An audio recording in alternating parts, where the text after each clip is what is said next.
Join me in the garden tonight for just a quick potato tower update and over. Hello, the sun's going down here in Washington, and I wanted to give you a quick update on the potato tower. In the garden here, we have got so much more growth. Today we got up to an 80-degree day, and we had 70s yesterday, and so the garden is really thriving. We have growth closer to the top, so great things are happening. I watered it really good today onto the sides. So I water it down from the top of it. So if you're making your own, I water from the top, but then I also come in all around the whole like the circle of it, and shoot it in from the sides, because the water from the top may not make it all the way down to the outer parts. Look at all of the sprouts. I'm gonna take you around the base of the rest of the potato tower. We are preparing for summer solstice party here this weekend, so there's a lot going on, and there's a lot sprouting. How exciting is that? I'm pretty sure it's been about a month and a half since I created this thing, so give yourself some patience with the sprouts coming out if you do your own tower. Again, my recommendation is to start your tower higher so you're not down here on your hands and knees all the time looking after it, and you can make it as tall as you like. I think this is only a 4-foot fence. You could also do a 6-foot one. And we got sprouts coming from all around here at the bottom, and there's little speckle. I don't know if you can see it on the camera right there. There's a speckle coming out there, and she's looking great. Peas are doing great.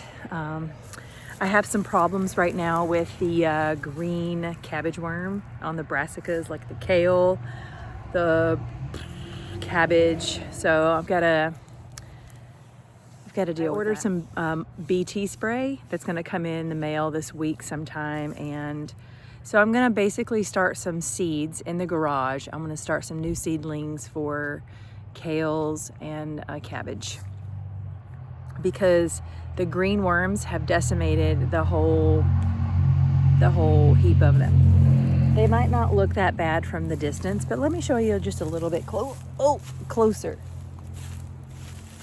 Still edible, still usable, but there's just there's a lot of damage on the leaves and stuff. You can see all those holes. That's from green worms. I've actually pulled out about 4 or 5 plants, but overall it's not doing too bad.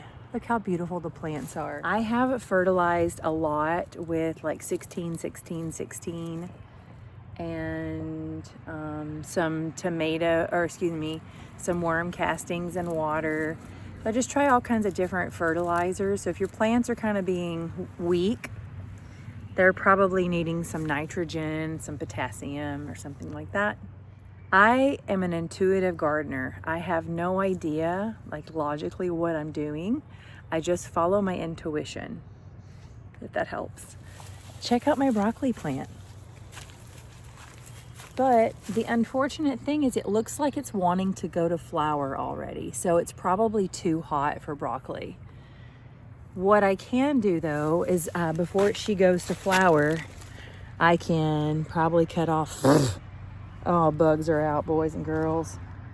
I could probably, cut off these and steam them, but I think it's too hot for broccoli. But what a beautiful plant. We got the peas. They're gonna be jumbo. I was wanting to eat some today. And then some more damage here. See the cabbage worm. So this plant's gonna get pulled up, I'm sure. There's a cabbage in there. But yeah, dahlias are doing great in the pots. That's what I'm doing with dahlias this year. And yeah, that's all I really have to show you. I wanted just to give you an update on the tower. Now that the potato tower is doing so great, I wish I would have filled it up with more tubers, but I used all the tubers that I had. I think if I could do it all over again and I would make it bigger. But hey, this is my first year. So if you haven't started yours, it's not too late. And Monterey BT spray for your cabbage green worms. And let me show you these Brussels sprout plants. Brussels sprouts are the cutest thing. So I don't know if you can see the stem of the Brussels sprout plant, but you can almost see where the baby Brussels sprouts will grow once this gets going. I think it's the cutest thing ever. I have this fencing around my bed so the deer stay away. And this is where the carrots are growing. 5-foot fencing. Tractor Supply Company. And today I started planting squash plants in pots because I just found them. I found these in the garage today, and I'm gonna go ahead and just get their roots in the dirt and then move them around the garden as necessary until the greenhouse is finished. That's where I would like a majority of things to go, because we don't typically have 80-degree weather out here. It's usually a lot cooler, even in the summer. So if you're wanting tomatoes, cucumbers, eggplant, and pumpkins and things like that to grow, they need a little bit more heat, I'm thinking. So I'm gonna have a majority of that going in the greenhouse after we have summer solstice party. So that's where all the food's gonna be served.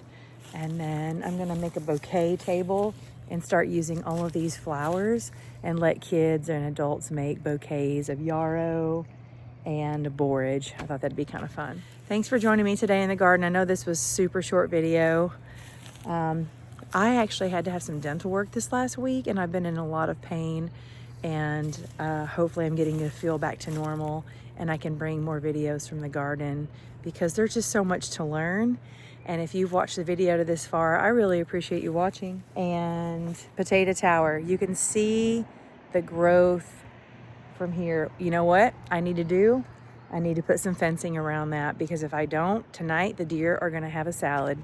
So that's what I'm gonna do next. I'm gonna put a barrier circle around this, and because I don't wanna come out here tomorrow and all of that be gone. All right, until next time, have fun in your garden.